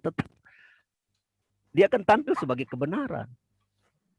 Kalau itu bukan kebenaran, udah dari dulu udah tergoyahkan kan, tapi tak terbantahkan, baik secara historis, baik secara ilmiah, mau secara apapun tidak terbantahkan. Ya kan? Kalau kita balik tanya, kalau saya begini, kalau dia tanya, kenapa kamu percaya Yesus? Saya percaya Yesus sebagai Tuhan. Mau sebagai Allah juga iya. Kenapa? Wong pernah ada. Pernah nyata. Nah, pertanyaannya, ya Tuhan yang lain pernah ada enggak? Ya kan? Kalau cuma katanya kan ya kita juga bisa berkatanya ya kan. Tetapi yang Tuhan Yesus itu nyata, benar-benar ada. Karena apa? Sudah ada zaman dahulu, memang secara histori nggak bisa dibohongin. Fakta, sejarah, dan fakta banyak saksi mata, saksi hidup, ya kan? Karena Alkitab itu kesaksian hidup yang diceritakan oleh orang-orang yang sejaman dengan dia dan hidup, makan bareng, ngobrol bareng, ya kan? Pelayanan bareng, bersama-sama terus. Mereka menceritakan. Nah, itu namanya saksi, kan bisa dipercaya. Begitu sih. Itu aja sih mungkin dari saya. Sayang dia nggak bisa berdialog ya. Lanjut Pak Erben. Kalau dia ya? tadi nggak di-mute Pak Erben pun tidak akan bisa menjelaskan Pak. Iya betul, memang mesti begitu. Rocos terus nggak jelas kemana gitu. Memang dia cuma mau mengacaukan kok. Kalau kata saudara kita Muslim itu, Pak, tes 1 2. Mungkin Bapak ini diciptakannya dari tanah sengketa, mungkin Pak. Oh gitu ya. Iya mungkin Bu. Itu Baik, itu lanjut kata ya. saudara-saudara Muslim memang. Iya betul. Lanjut Pak Erben, saya moderator lanjut. Menyimak aja, menyimak. Si Anu, dia udah mundur sekitar tahun berapa ya? Setengah tahun lebih lah ya kira-kira ya. Tes. Masuk. Shalom. Shalom. Tes. Oke, shalom. Shalom masuk udah, shalom masuk. Ya, perkenalkan ya, nama saya Sulaiman. Saya Kristen. Tes. Ya, saya bersyukur bisa menjadi anak Tuhan ya. Saya terlahir bukan seorang Kristen. Ya Pak, lanjut Pak. Mic-nya bermasalah. Nggak usah pakai handset. Ya Pak, dilepas aja Pak, aja Pak. Langsung ini aja. Langsung dari handphone Pak. Halo? Ya, masuk Pak. Lanjut. Ya. Jadi selama beberapa tahun ini saya mengikuti 4 tahun ya kalau nggak salah ya. Saya mengikuti channel-channel Kristen dan saya mengerti ya. Jadi saya berterima kasih buat para apologet Kristen yang sudah menyampaikan ada channel-channel seperti ini. Kalau mungkin dulu saya memilih agama Islam, kemungkinan saya juga seperti Pak Anu ya. Karena saya terlahir juga di daerah seperti Pak Anu itu, saya tahu. Daerah Jawa Barat, itu sangat susah sekali ya. Saya kemungkinan keras kepala juga seperti Pak Anu. Saya tahu Pak Anu itu sejak ada channel Pak Yusuf Manohulu. Pak Anu itu saya tahu. Jadi 4 tahun saya menyaksikan channel-channel itu. Pertama kali dengan Pak Yusuf Manohulu ya. Dia memang orang yang pandai bertakiah gitu. Pertama-tama dia bilang saya orang ateis. Dia ingin mencari kebenaran. Jadi masuk ke channelnya Pak Manohulu. Dan terakhir dia bilang saya orang Buddha. Saya ingin mencari kebenaran. Dia selalu bertakiah sampai saat ini juga dia masih bertakiah. Jadi saya tahu seluk-beluknya Pak Anu keras seperti itu, bebal seperti itu. Dan saya berterima kasih kalau saya sudah dipilih Tuhan ya. Kalau tidak, kemungkinan saya juga menjadi bebal seperti Pak Anu. Karena memang seorang pemimpin yang harus kita ikuti adalah seorang pemimpin yang benar-benar baik, benar-benar sejati, ada track record-nya yang baik. Kalau seorang pemimpin yang pernah kena sihir, atau kena ayan, atau pernah ditakiah ya, maksud saya pernah diruqyah gitu. Nah, itu kan sesuatu pertanyaan yang sangat besar. Apakah orang ini orang yang diurapi Tuhan kan? Kalau seorang pemimpin kan orang yang diurapi Tuhan, tetapi ini orang yang kerasukan setan. Orang yang pernah jatuh, banyak-banyak sekali dosa yang diperbuat, ya kan? Jadi saya bersyukur sekali gitu loh ya. Jadi memang Pak Anu ini mengikuti seorang pemimpin yang luar biasa. Kalau saya bilang itu sangat bejat ya, bejat. Kalau perilaku kehidupan seksualnya Muhammad juga kan, ketika cara menikahi, saya banyak orang yang sudah mengetahui anak kecil, tetapi ketika dia menikahi Sadika apa siapa itu? Dia menipu. Bukan, ada satu lagi Pak yang agak besar itu. Oh, itu Khadijah. Khadijah.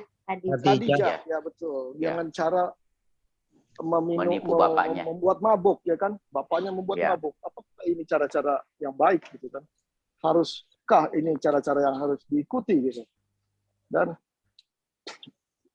banyak hal yang tidak bisa masuk di akal kita kalau kita mau mengangkat seorang ini menjadi seorang pemimpin. Sangat-sangat luar biasa kejahatan seksualnya gitu. Jadi saya sangat bersyukur buat kalian semua yang ada di channel ini. Saya juga berterima kasih buat Ibu Heni ya, Ibu Pak Elben, Miss Hadijah ya, Hadasa ya, luar biasa. Ya. Ya, Tunggu Pak, aku sebutin semua. Maliki yang hebat, Maliki, Elben, Pak Elben luar biasa. Sofia, ada Sofia lagi luar yang biasa diam-diam itu Pak ini. Siapa itu Pak? Apa nih? Pak, tunggu dulu. Tarsan ya? Bukan yang biasa diam-diam. Kalau sekali keluar suara itu ngagetin juga tuh. Itu siapa sih? Yehuda juga bagus, teolog juga bagus. Pak Gabriel, Yehuda ada juga yang bagus. Pak Mikir, cuman nggak suka hilang tuh. Pak Mikir kemana Pak Mikir nih? Iya, sangat luar biasa kerja kalian gitu loh. Saya sangat appreciate. Sangat luar biasa Pak, maju terus Pak. Sebentar saya... Pak. Ya. Sebentar Pak. Pak, minta kesaksiannya sebentar daripada kita di sini nggak ada acara Pak. Bisa Pak, pendek aja, silakan Pak. Kesaksiannya begini, dari kenapa ya? Oke, silakan Pak, lanjut Pak. Iya, karena kedua orang tua saya ini,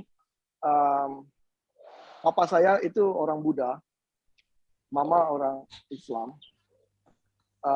Papa saya sibuk bisnis, mama saya di rumah tangga biasa ya kan, nggak bekerja zaman dulu. Jadi anak dibiarkan begitu saja gitu loh. Anak dibiarkan begitu saja. Nah, saya berharap orang-orang tua sekarang ini anak jangan dibiarkan. Ini kalau ketangkap Tuhan oke, kalau tidak kan malah jadi bahaya. Saya terlahir dari 10 bersaudara, saya nomor 9 ya. Puji Tuhan saya ada di negara yang diberkati Tuhan, di Amerika Serikat.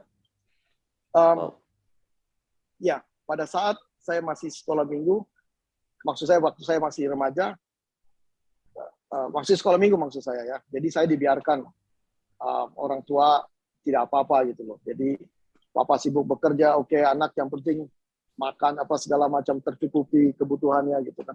Jadi bebas. Nah, Tuhan tarik saya di sana gitu, di sekolah minggu. Saya juga sekolah waktu itu juga di SD Islam ya kan, karena di Indonesia itu kan semua SD negeri ya kan. SD negeri saya juga mengikuti pelajaran agama Islam sampai SD, SMP, semua begitu. Jadi ya puji Tuhan, melalui sekolah minggu, melalui pendidikan dini di sekolah minggu itu saya boleh mengerti firman Tuhan walaupun memang secara bermain-main ya kan, tidak ada serius.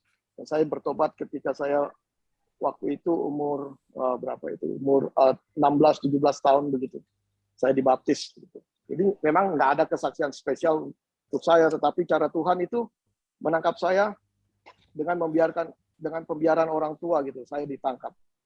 Saya punya saudara, ada beberapa saudara saya juga, semua cuma ada 1-2 orang yang Kristen, termasuk saya. Jadi 3 orang. Selebihnya sembarangan ya, ada yang Islam, ada yang Buddha, ada yang nggak beragama gitu. Jadi Tuhan tangkap saya di sana. Jadi saya untuk saudara-saudara sekalian yang mempunyai anak-anak kecil, haruslah memang dari sejak dini kita boleh mengajarkan firman Tuhan, atau paling enggak bawalah anak-anak itu ke sekolah minggu. Karena firman Tuhan katakan bahwa firman Tuhan itu tidak akan sia-sia, dia akan mengerjakannya tepat pada waktunya. Jadi apapun yang diajarkan. Saya punya anak 2 orang wanita, maksud saya 2 orang perempuan, satu lelaki ya Pak. Jadi ada 2. Itu di Amerika sangat susah sekali Pak, kalau kita mendidik anak. Tetapi puji Tuhan sejak dini saya bawa anak-anak itu ke sekolah minggu, mereka melayani Tuhan. Dan sekarang mereka melayani Tuhan. Yang pertama sudah menikah dan dia tetap melayani Tuhan. Dan saya bersuka cita anaknya juga diajarkan firman Tuhan. Walaupun dia tidak bergereja Indonesia ya, tetapi dia bawa anak itu ke gereja. Mungkin sudah lama di sini, jadi nggak masuk ke gereja Indonesia ya, karena firman Tuhannya kan lain gitu maksudnya. Dan saya bersyukur, saya bersyukur sekali. Jadi kalau mungkin saya nggak membawa anak-anak saya, pergaulan Amerika itu bebas sekali kan. Mungkin di Indonesia juga sama sekarang, karena kita nggak bisa mengekang ya. Maksud saya kita nggak bisa mengontrol anak-anak, kecuali pertama didikan akan Tuhan. Takut akan Tuhan adalah sumber pengetahuan. Takut akan Tuhan. Jadi saya didik anak-anak saya itu mengenal Tuhan. Dan saya bangga juga, nama saya nggak akan ganti Sulaiman, karena Sulaiman itu ada buat kesaksian ya. Karena ketika saya berjumpa dengan orang-orang Muslim di sekitar sini, kecuali orang-orang yang dari daerah, dia menanya, oh kamu kan Sulaiman, kenapa bukan Muslim? Nah, saat itulah saya bersaksi. Saat itulah saya bersaksi tentang Tuhan yang benar gitu. Jadi saya nggak akan mengganti nama saya. Dan waktu saya mengucap sumpah untuk warga negara ya, itu ada satu pertanyaan untuk istri saya. Apakah dia Muslim? Istri saya bilang, oh enggak, dia orang Kristen. Are you sure? Katanya. Oh ya, dia orang Kristen, dia pelayan Tuhan. Dan petugas yang menanyakan saya itu dia bilang, yang lain lagi ya, petugas yang lain. Apakah kamu mau berpoligami di sini? Saya bilang, why? Karena kan kamu Muslim. No, bukan. Nah, di saat itulah saya boleh menciptakan Tuhan. Gitu. Jadi saya bangga dengan nama saya. Saya tidak akan merubahnya gitu. Mungkin pertama kali yang di benak saudara ini oleh siapa nih namanya nih? Muslim apa Kristen gitu kan? Ada satu pertanyaan. Memang di Kristen juga ada nama Sulaiman. Tapi biasanya kalau orang yang pakai Sulaiman itu biasanya pakai huruf I, nggak pakai E gitu kan? Sulaiman. Nah sebenarnya gitu aja sih Pak ya. Jadi nggak ada yang spesial buat saya. Oh, mengapa saya memeluk Kristen? Tetapi cara Tuhan itulah. Waktu saya masih sekolah minggu, saya ditangkap Tuhan di sana dan saya berjalan sesuai dengan firman Tuhan ya.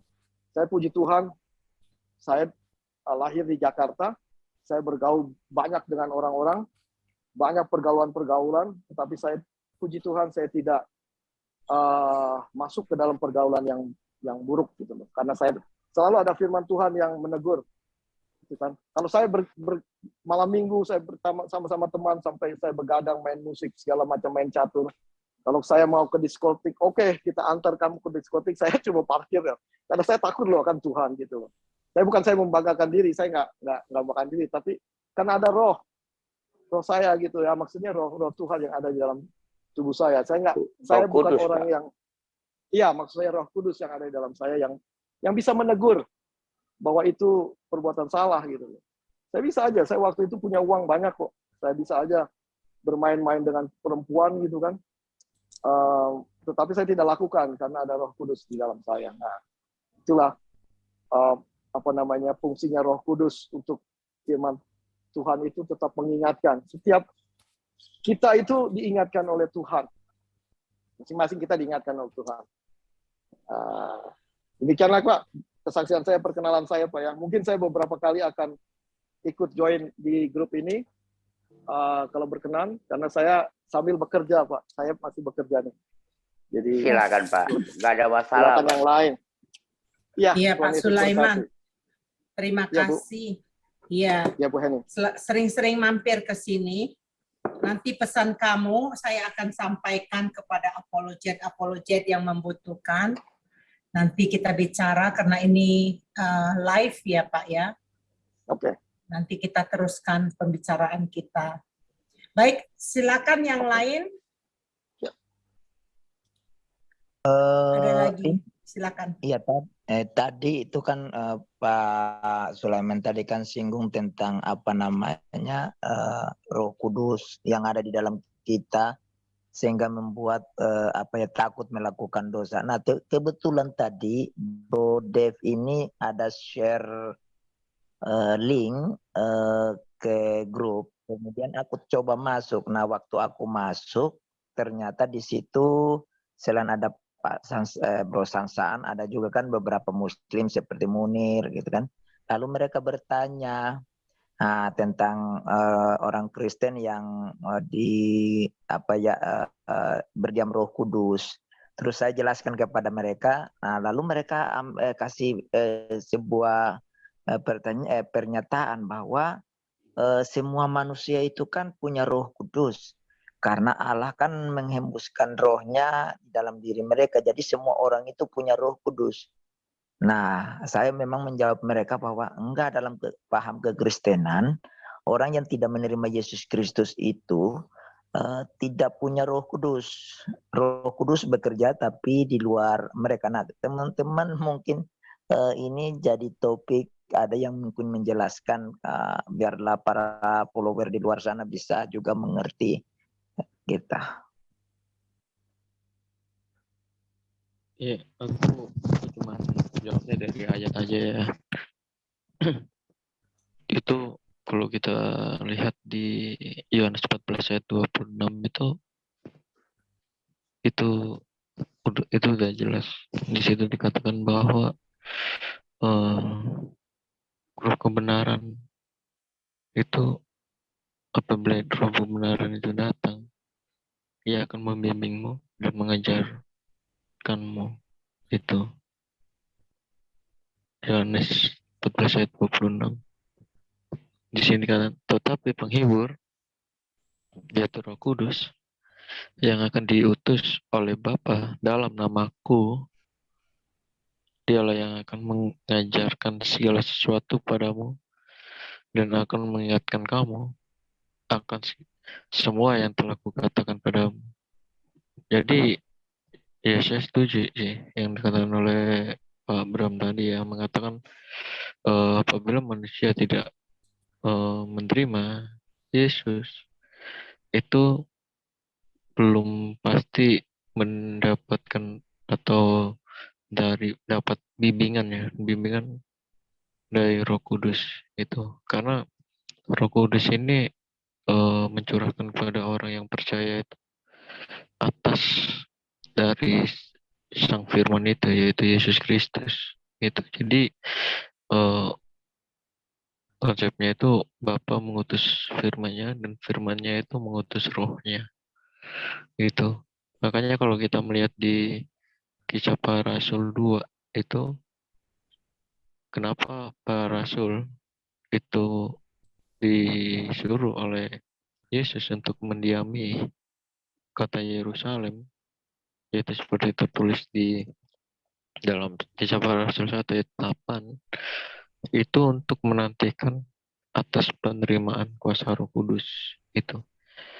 Jadi ketika Yesus sudah naik ke sorga, itu 10 harinya kemudian, maka tercurahlah kuasa Roh Kudus itu, yaitu di Kisah Para Rasul 2 ayat yang ke-4 itu.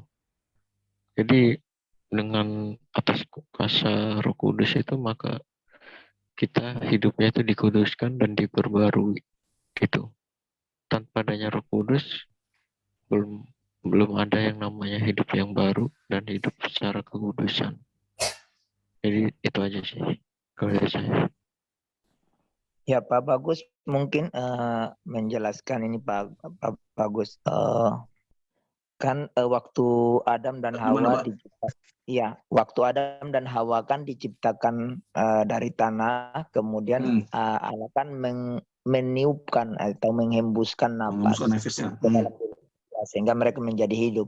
Nah ini mungkin Pak Bagus menjelaskan ini perbedaan antara roh yang dihembuskan, nafas yang dihembuskan oleh Allah kepada Adam dan Hawa dan kita semua manusia ini, dengan pencurahan Roh Kudus itu gimana Pak Bagus? Mungkin menjelaskan kepada follower lah.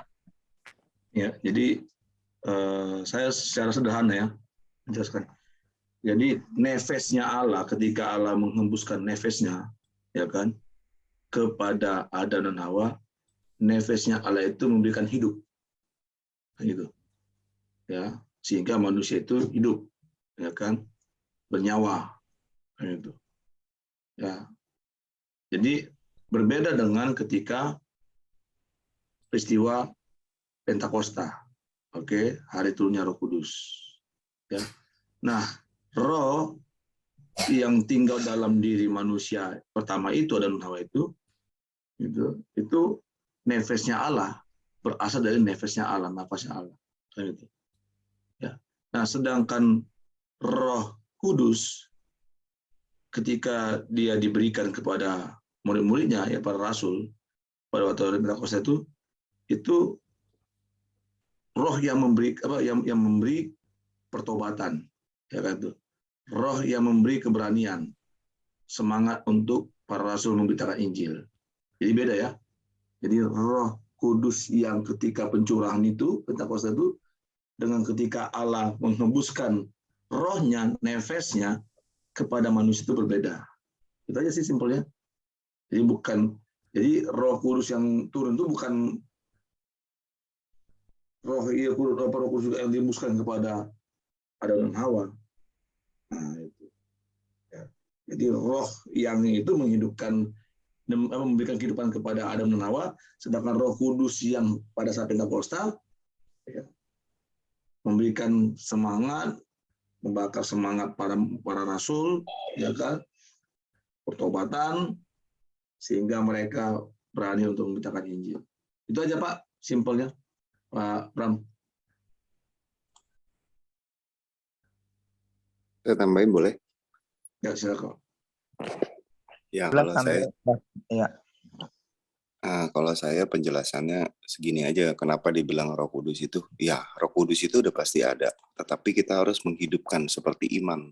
Iman juga pasti ada. Udah berterima Yesus, ya kita udah pasti beriman juga, beriman pada Yesus, tapi kan mesti menghidupkan. Gitu. Semua Roh Kudus ada. Kenapa Roh Kudus itu? Untuk pengenalan yang benar akan Tuhan. Jadi nggak usah banyak nanya, ditanya.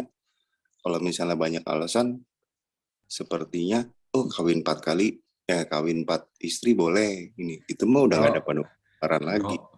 Ternyata Roh Kudus itu nggak ada. Yang aslinya itu bukan Roh Kudus, Holy Ghost itu Holy kawin Ghost.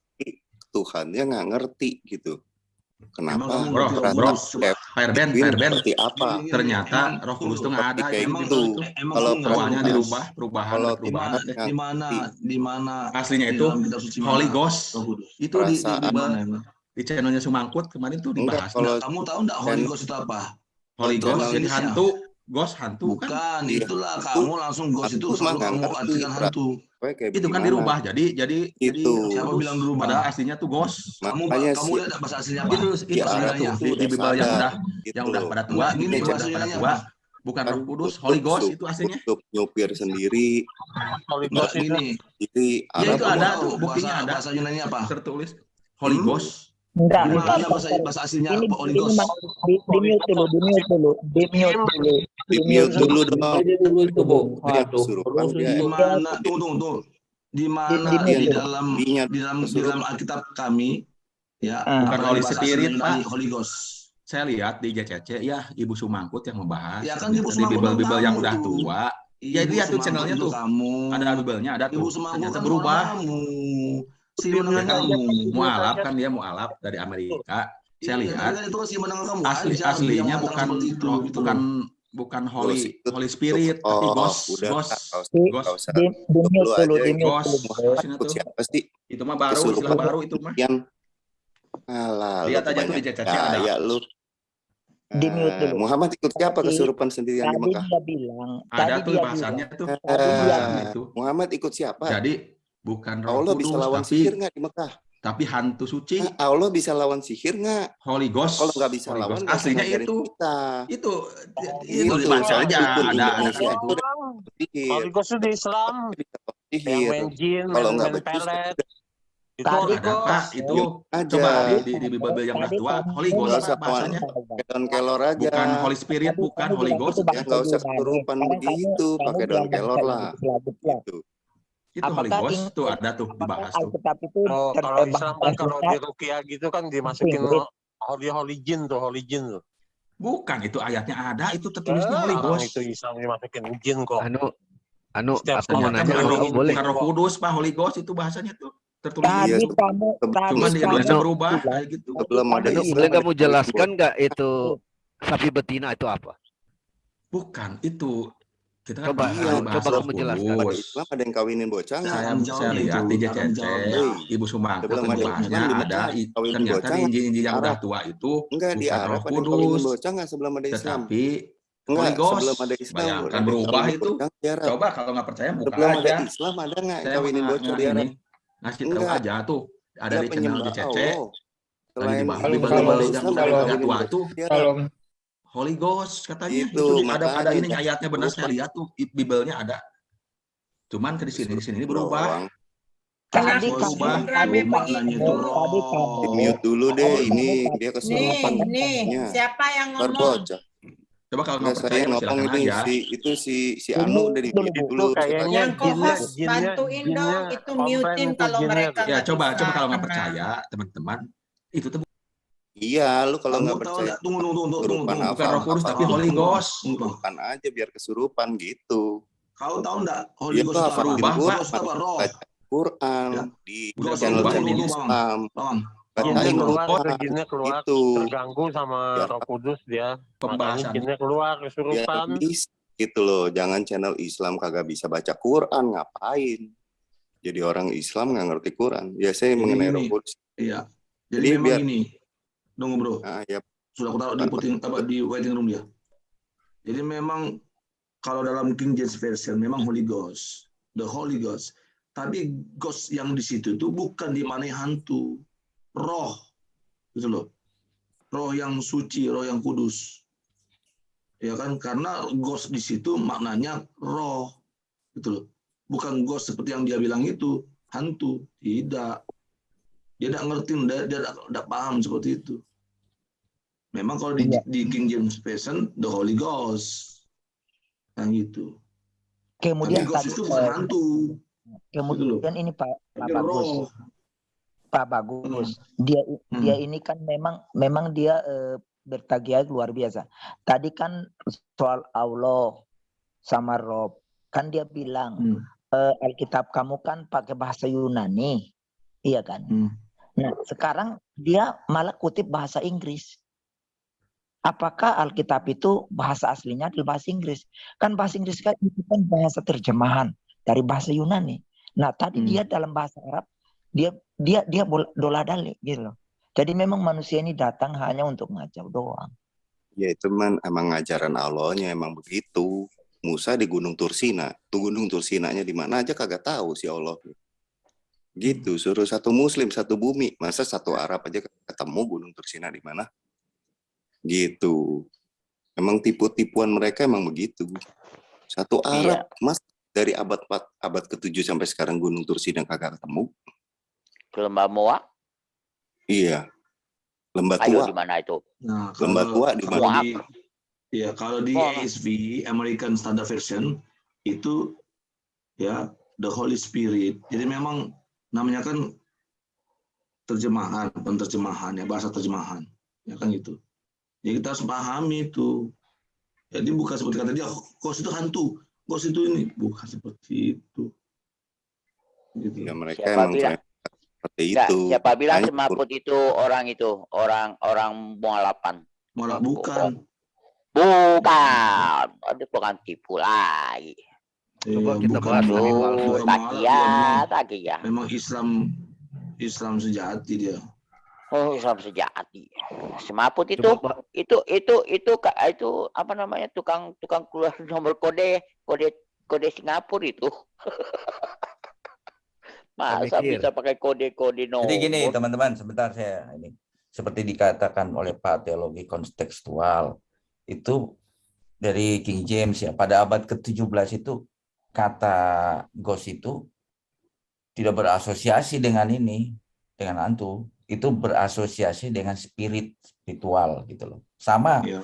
Jadi kalau kita menggunakan kata itu ditempatkan tidak boleh berhenti sampai pada arti kata, tapi harus diletakkan dalam konteksnya. Sama kayak Elohim.